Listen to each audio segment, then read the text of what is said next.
మీ personal interviews మరియు వ్యాపార ప్రకటనల కొరకు ఈ నెంబర్ని సంప్రదించండి. హాయ్ ఫ్రెండ్స్, నేను మీ కట్టా కార్తీక్. జనసేన అధినేత, ఆంధ్రప్రదేశ్ డిప్యూటీ ముఖ్యమంత్రి పవన్ కళ్యాణ్ ఢిల్లీ వెళ్తున్నారు. ఆయన ఢిల్లీ వెళ్ళటం కాదు, ఢిల్లీ పెద్దలే ఆయన పిలుస్తున్నారు అన్నటువంటిది మనకున్న సమాచారం. ఇవాళ రాత్రి అమిత్ షాతో భేటీ కాబోతున్నారు.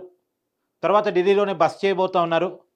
రేపు మహారాష్ట్రకు వెళ్ళి మహారాష్ట్ర ముఖ్యమంత్రి ప్రమాణ స్వీకార మహోత్సవంలో పాల్గొబోతున్నారు అనేటువంటిది మనకున్నటువంటి సమాచారం.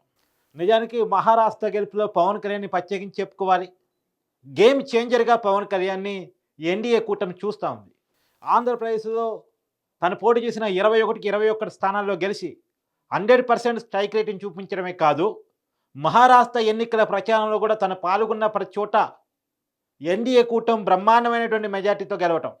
అంటే సిండే శివసేన అభ్యర్థులు కానీ, అజిత్ పవార్ సంబంధించినటువంటి అభ్యర్థులు కానీ, బీజేపీ అభ్యర్థులు కానీ పవన్ కళ్యాణ్ ఎక్కడెక్కడైతే ప్రచారం చేసేవారో అక్కడ ప్రతి చోట అక్కడ గెలవటం. అంటే ఎన్డీఏ కూటమికి కాబోయే గేమ్ చేంజర్గా పవన్ కళ్యాణ్ ఉండబోతున్నారు అనేటువంటిది ఎన్డీఏ పెద్దలు భావిస్తున్న విషయం. ఇప్పుడు పవన్ కళ్యాణ్ గారు ఎందుకు ఢిల్లీ రమ్మన్నారు? ఎందుకంటే పవన్ కళ్యాణ్ గారు ఈ మధ్యకాలంలో పదే ఢిల్లీ టూర్లు వెళ్తూ ఉన్నారు.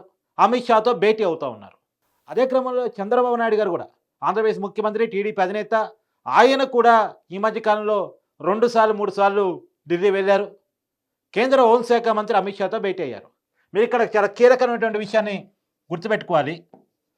పవన్ ఢిల్లీ వెళ్ళినా, చంద్రబాబు ఢిల్లీ వెళ్ళినా, ఆంధ్రప్రదేశ్ ముఖ్యమంత్రి, డిప్యూటీ సీఎం వీరిద్దరిలో ఎవరు ఢిల్లీ వెళ్ళినా భేటీ అయ్యేది షాతోటి. అమిత్ షాతో భేటీ అవుతున్నారు. కేంద్ర హోంశాఖ మంత్రిగా ఉన్నారు.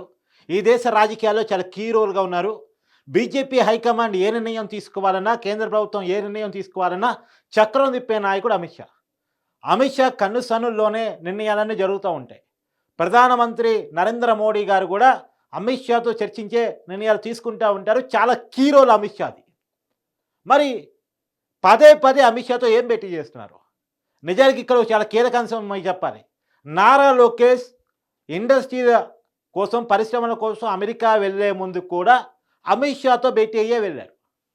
అంటే చంద్రబాబు నాయుడు 2 సార్లు ఢిల్లీ వెళ్ళి అమిత్ షాతో భేటీ అయ్యొచ్చి, పవన్ కళ్యాణ్ ఇప్పుడు 2 సార్లు 3 సార్లు ఢిల్లీ వెళ్ళి సబ్జెక్టు కరప్షన్ అమిత్ షాతో భేటీ అవుతూ, నారా లోకేష్ కూడా అమిత్ షాతో భేటీ అవుతున్నారంటే అసలు ఏం జరుగుతుంది? ఇక్కడే వైసీపీ అధిష్టానం కూడా చాలా కంగారుగా వేచి చూస్తుంది. పదే ఢిల్లీ అప్డేట్స్ తెలుసుకుంటా ఉంది. ప్రత్యేకించి ఇప్పుడు పవన్ కళ్యాణ్ ఢిల్లీ టూరు వెళుతున్నటువంటి క్రమంలోనే జగన్మోహన్ రెడ్డికి సంబంధించిన ఒక పెద్ద స్కామ్ బయటపడింది. అదానీ గ్రూప్ దగ్గర 1750 కోట్ల లంచం తీసుకుంటూ జగన్మోహన్ రెడ్డి తీసుకున్నాడు అనేటువంటి ఆరోపణలు అమెరికాలో అదానీ మీద పెట్టిన కేసులో క్లియర్గా కనపడతా ఉన్నాయి. దీని మీద భారతదేశంలో కూడా ఎంక్వైరీ జరగాలని చెప్పేసి సుప్రీంకోర్టులో ఇవాళ పిటిషన్ పడబోతూ ఉంది. ఈ క్రమంలో పవన్ కళ్యాణ్ ఢిల్లీ టూర్, ఒక పక్క పార్లమెంట్ జరుగుతూ ఉంది. ఢిల్లీ పెద్దలు చాలా బిజీగా ఉన్నారు. రేపు మహారాష్ట్రలో ప్రమాణ స్వీకార మహోత్సవం కూడా ఉంది. సీఎంని నిర్ణయించుకోవాల్సినటువంటి పరిస్థితిలో వాళ్ళు ఉన్నారు. అంత బిజీ షెడ్యూల్లో కూడా పవన్ కళ్యాణ్కి అపాయింట్మెంట్ చర్చిస్తున్నారు. అంటే ఇక్కడ ఏం జరగబోతుందో ఆంధ్రప్రదేశ్ రాజకీయాల్లో వాళ్ళు సౌత్ ఇండియన్ చాలా కీలకంగా భావిస్తూ ఉన్నారు. రాబోయేటువంటి తమిళనాడు ఎలక్షన్స్లో ఖచ్చితంగా ఎన్డీఏ కూటమిని గెలిపించుకోవాలని, అలానే తర్వాత రాబోయేటువంటి కర్ణాటక ఎలక్షన్స్లో కూడా కాంగ్రెస్ ఓడించి బీజేపీని అధికారంలో తీసుకురావాలని చెప్పేసి బీజేపీ చాలా కృతనిశ్చయంతో ఉంది. నిజానికి తమిళనాడు పాలిటిక్స్లో బీజేపీకి జోక్యం చాలా తక్కువ. అక్కడ అన్నాడీఎంకేతో మొన్నటిదాకా కలిసి ఉంది, తర్వాత విడిపోయింది. ఇప్పుడు మళ్ళీ కలిసే అవకాశాలు కనపడుతూ ఉన్నాయి. ఏదేమైనా అన్నాడీఎంకేకి లీడర్ లేడు, బీజేపీకి లీడర్ ఉన్న క్యాడర్ లేడు.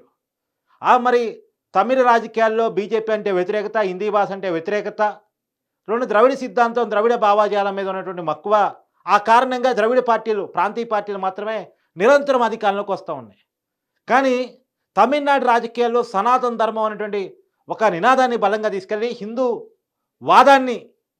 వాదాన్ని బలంగా తీసుకెళ్ళగే నాయకులు లేకపోవటం అనేటువంటిది బీజేపీకి కొంత మైనస్. అన్నామలై కనపడుతున్నప్పుడు కూడా శక్తి సరిపోవటం లేదు. కాబట్టి కొంత పవన్ కళ్యాణ్ సహకారం అవసరం రాబోయేటువంటి కర్ణాటక, తమిళనాడు ఎన్నికల్లో అని చెప్పేసి బీజేపీ అధిష్టానం ప్రధానంగా భావిస్తూ ఉంది. పవన్ కళ్యాణ్ సౌత్ ఇండియాలో జరగబోయే ఎలక్షన్స్లో గేమ్ చేంజర్గా పనికొస్తాడు అని చెప్పేసి బీజేపీ అధిష్టానం చాలా క్లియర్ కట్గా నిర్ణయానికి వచ్చినట్టు ఇప్పటికే మనకు అర్థమవుతోంది.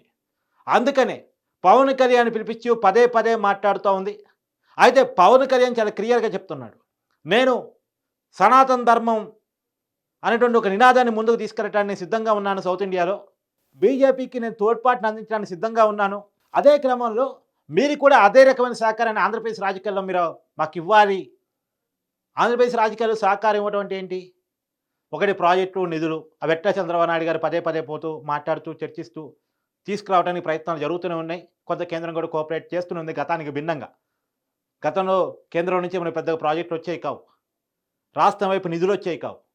కానీ అమరావతికి ప్రపంచ బ్యాంకు నుంచి అప్పు ఇప్పించడంలోనూ, తర్వాత పోలవరానికి కేంద్రం నిధులు విడుదల చేయడంలోనూ కేంద్రం గతానికంటే భిన్నంగా వ్యవహరిస్తూ ఉంది. వేల కోట్ల రూపాయలు రాష్ట్రానికి ఫండింగ్ ఇస్తూ ఉంది. పైగా అమరావతికి ప్రపంచ బ్యాంకు నుంచి నిధులు ఏవైతే ఉన్నాయో అవి రాష్ట్రం కట్టవసరం లేదు, కేంద్ర ప్రభుత్వమే కట్టుకుంటుందని చెప్పేసి కూడా కేంద్ర ప్రభుత్వం చాలా క్లియర్గా చెప్తా ఉంది. బడ్జెట్లోనే చాలా క్లియర్గా మెన్షన్ చేసింది. సహజంగా భారతదేశ బడ్జెట్లో ఈ మధ్యకాలంలో ఆంధ్రప్రదేశ్ పేరు రావటం అనేటువంటిది ఈ ఈ గత బడ్జెట్లోనే సాధ్యమైంది. దానికి కారణం ఏంటంటే ఆంధ్రప్రదేశ్ ఎంపీలతో ఎన్డీఏ గవర్నమెంట్ ఆధారపడి ఉంది. చంద్రబాబు నాయుడు చాలా కీ రోల్ పోషిస్తూ ఉన్నాడు.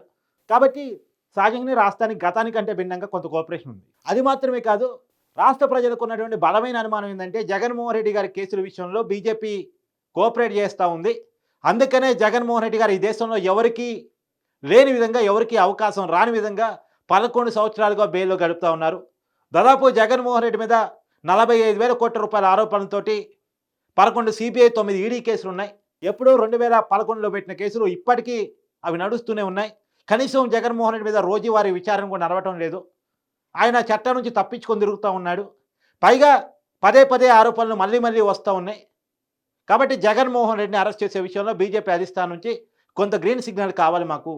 బీజేపీ అధిష్టానం జగన్మోహన్ రెడ్డి విషయంలో వైఖరి మార్చుకోవాలనేటువంటిది పవన్ కళ్యాణ్ చేస్తున్నటువంటి ప్రధానమైనటువంటి డిమాండ్. ఇప్పుడు పవన్ కళ్యాణ్ ఏ డిమాండ్ పెట్టినా సరే అంటానికే బీజేపీ అధిష్టానం మొగ్గు చూపుతుంది. పవన్ కళ్యాణ్ అలాంటి గేమ్ చేంజర్లా ఎన్డీఏ కూటమి కనపడుతూ ఉన్నాడు. ప్రత్యేకించి బీజేపీకి సౌత్ ఇండియా ఐకాన్గా పవన్ కళ్యాణ్ కనపడుతూ ఉన్నారు. కాబట్టి జగన్మోహన్ రెడ్డి పవన్ కళ్యాణ్ బలంగా భావిస్తున్న విషయం ఏంటంటే, జగన్మోహన్ రెడ్డి బయట ఉన్న కొద్దీ రకరకాల కుటిల యత్నాలు చేస్తూ ఉంటాడు. పెద్ద ఎత్తున ఫండింగ్ చేసి ప్రభుత్వం మీద దుష్ప్రచారం చేస్తూ ఉంటాడు. లేనిపోని అబండాలను వేస్తూ మాట్లాడే ప్రయత్నం చేస్తూ ఉంటాడు. సోషల్ క్యాస్టులను రెచ్చగొట్టే ప్రయత్నం చేస్తూ ఉంటాడు. అబద్ధాలని సోషల్ మీడియా వేదికగా వల్లిస్తూ ఉంటాడు.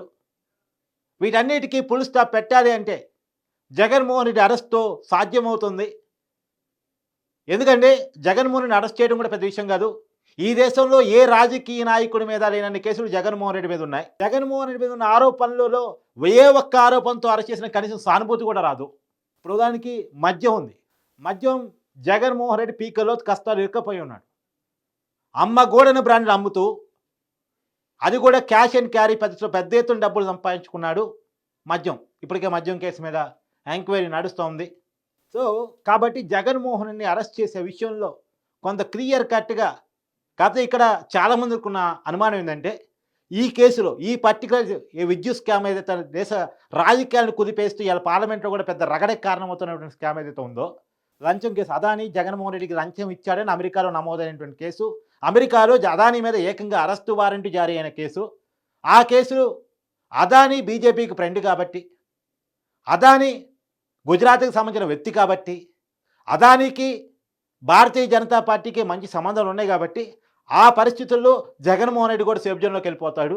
ఈ కేసు గెలిస్తే అదానీ కూడా ఇబ్బంది పడతాడు కాబట్టి ఈ కేసును జరకరు, పక్కన పెట్టేస్తారు. భారతదేశంలో ఈ కేసును పట్టించుకోరు, అదానీ వైపే ఉంటారు బీజేపీ అధిష్టానం పెద్దలని చర్చ నడుస్తుంది.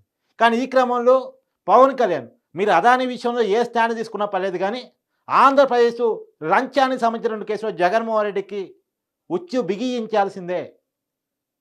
జగన్మోహన్ రెడ్డికి ఎలాంటి ఉపశమనం ఇవ్వటాన్ని నేను ఒప్పుకోలేను అనేటువంటి విషయాన్ని పవన్ కళ్యాణ్ చాలా క్లియర్ కట్గా బీజేపీ అధిష్టానం చెప్తున్నట్టు తెలుస్తుంది.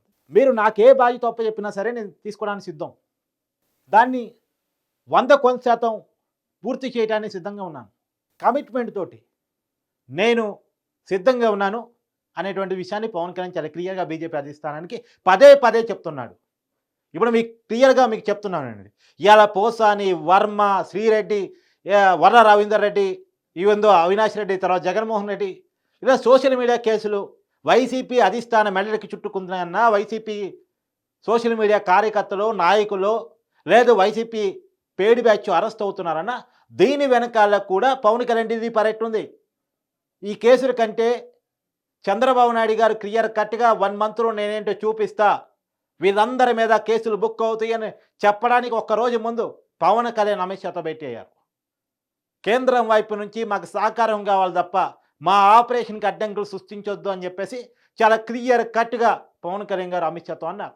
గత సంబంధాలను దృష్టిలో పెట్టుకొని మీరు జగన్మోహన్ రెడ్డి పట్ల ఎలాంటి ఉపశమన ధోరణి ప్రదర్శించొద్దని చెప్పడం, దానికి అమిత్ షా గారు సరే అంటాం.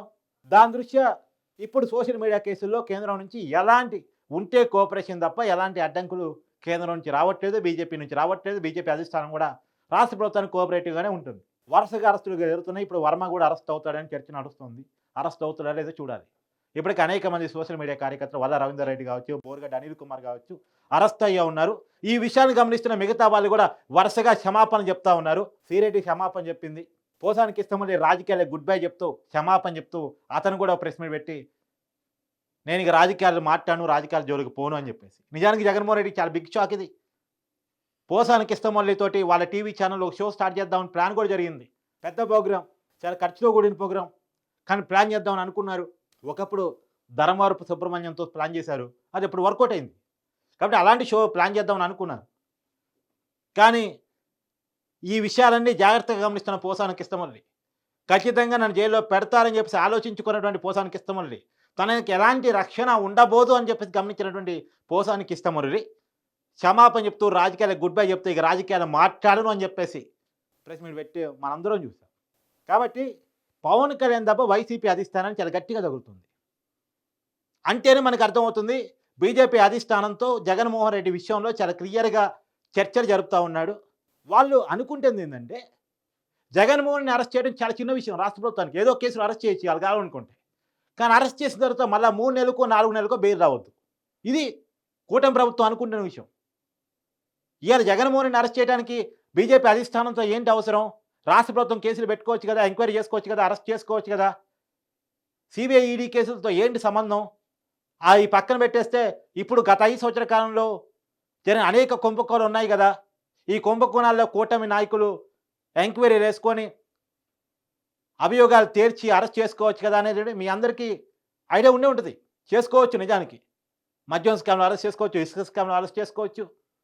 ఇవాళ ఏమైందో అదాని జగన్మోహన్ రెడ్డికి ఇచ్చిన లంచం విషయాలు కూడా రాష్ట్ర ప్రభుత్వం ఎంక్వైరీ చేసుకోవచ్చు. రాష్ట్ర ప్రజల ఖజానా తప్పుదారి పట్టింది కాబట్టి చేసుకోవచ్చు. కానీ రేపొద్దున కేంద్రం కోఆపరేషన్ అవసరం. జగన్మోహన్ రెడ్డికి చాలా గట్టిగా విరికించాలి అంటే కేంద్రం కోఆపరేషన్ అవసరం. ఆ కోఆపరేషన్ నుంచి హామీ పొందిన తర్వాతే జగన్మోహన్ రెడ్డి ఒకసారి అరెస్ట్ అయ్యాడు అంటే కేసు మీద కేసు పడి ఖచ్చితంగా ఎక్కువ కాలం జైల్లో ఉండాలి, కేసు నిరూపించబడాలి, జైలు జీవితాన్ని గడిపే విధంగా తప్పు చేసిన వాడు జైలుకి పోతాడు అనేటువంటి ఒక సంకేతాన్ని సమాజంలో పంపించే విధంగా జరగాలి. ఎందుకంటే ఇప్పుడు జగన్మోహన్ రెడ్డి మీద అన్ని కేసులు పెట్టినా జైల్లో ఏముంచారు? 1.5 సంవత్సరం ఉంచారు, బెయిల్ మీద వచ్చాడు కదా. ఏం చేశారు జగన్మోహన్ రెడ్డి కేసుల్లో అనేది ప్రజల్లో ప్రధానంగా ఉన్న ఆరోపణ. మళ్ళా అదే ఆరోపణ తిరిగి వస్తే ఏం ఉపయోగం?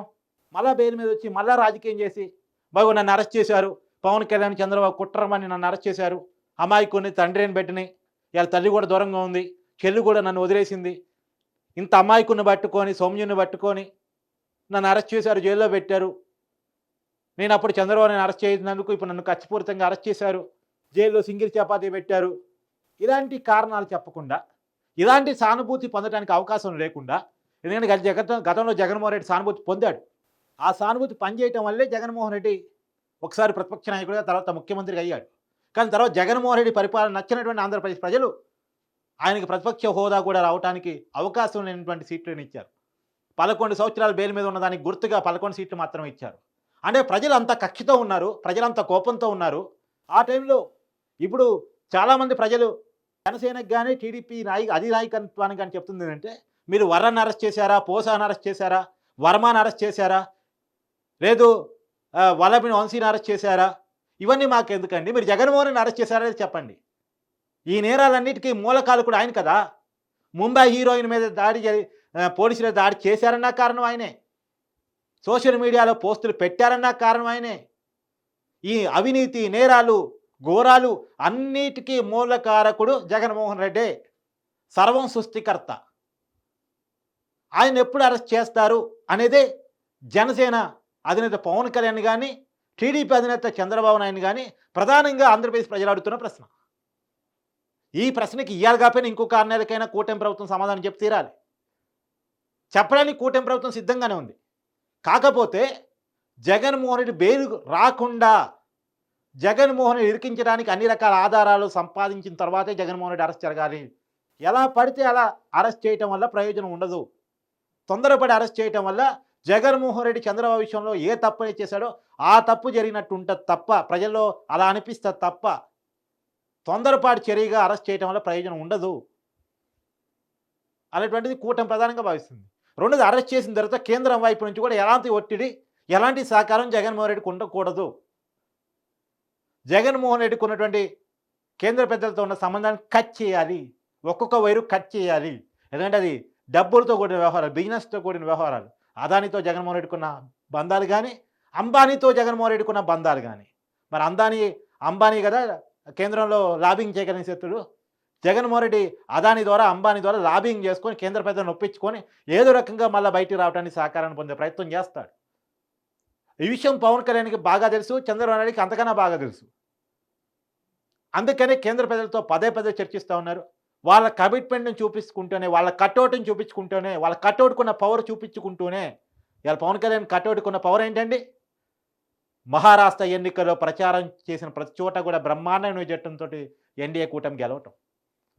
సో వాళ్ళ కట్అవుట్ని, కమిట్మెంట్ని చూపిస్తూ ఎన్డీఏ ప్రభుత్వానికి, బీజేపీ అధిష్టానాన్ని కోరుతుంది ఏంటంటే, రాష్ట్ర ప్రభుత్వానికి పూర్తి సహకారం నిధుల విషయంలో, అభివృద్ధి విషయంలో ఎలా ఇవ్వడానికి మీరు సిద్ధపడ్డారో అదే రకంగా పొలిటికల్గా కూడా రాబోయే 2029 కానీ 2034 కానీ ఆంధ్రప్రదేశ్ అభివృద్ధికి అడ్డంకి కాకుండా ఉండాలంటే జగన్మోహన్ రెడ్డికి ఎలాంటి సహకారం లేకుండా మీరు ఉండాలి.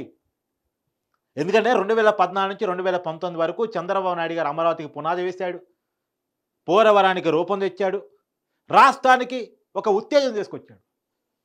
అలాంటి పరిస్థితుల్లో 2019లో ఒక్కసారిగా అధికారం కోల్పోవటం అనేటువంటిది, ఈ బీజేపీ, టీడీపీ, జనసేన విడిగా పోవటం అనేటువంటిది, తర్వాత జగన్మోహన్ రెడ్డికి సానుభూతి కలిసి రావటం అనేటువంటిది రాష్ట్ర ప్రజల పాలిట శాపంగా మారింది. రాష్ట్రం విధ్వంసమైంది, వినాశనమైంది,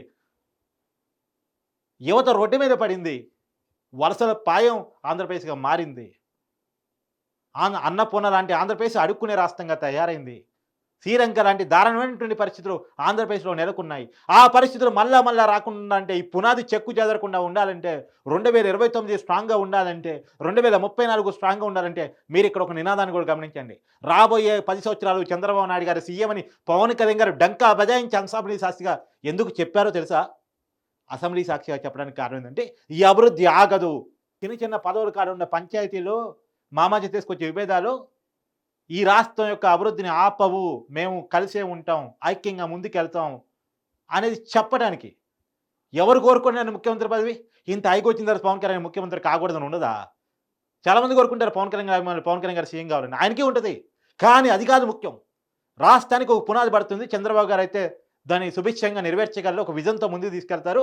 ఆ విజన్ని మనం ఆపకూడదు అనేటువంటి ఒక కృతనిశ్చయం, ఒక కమిట్మెంటు, అది ఆ పదానికి కారణమైంది. ఆ పదం చెప్పడానికి కారణమైంది. ఇవాళ అదే సహకారం బీజేపీ అధిష్టానం నుంచి వీళ్ళు కోరుకుంటున్నారు. అందుకనే పదే అమిత్ షాతో భేటీలు జరుగుతూ ఉన్నాయి. మరి ఇవాళ భేటీలో రాబోయేటువంటి సారాంశం ఏంటి అనేది కూడా రాబోయే కాలంలో మీకు మళ్ళీ నేను వివరిస్తాను. Thank you.